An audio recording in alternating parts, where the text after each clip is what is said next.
রোববার অর্থাৎ 16 নভেম্বর ভোরে বগুড়ার গাড়িদহ এলাকার গ্রামীণ ব্যাংকের শাখায় আগুন লাগানো হয়। এছাড়া একই দিনে গাজীপুরের শ্রীপুরের বারতোপা বাজারের গ্রামীণ ব্যাংকের মাওনা শাখায় দুটি পেট্রোল বোমা নিক্ষেপের ঘটনা ঘটে।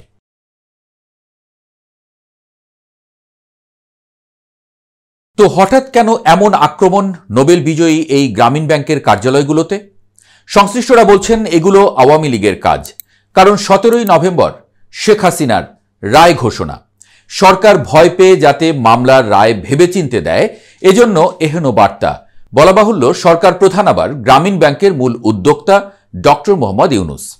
হাসিনা আমলে ভদ্রলোক কম যন্ত্রণা সহ্য করেননি। দিনের পর দিন আদালতে গিয়েছেন অনিয়মের মামলায়।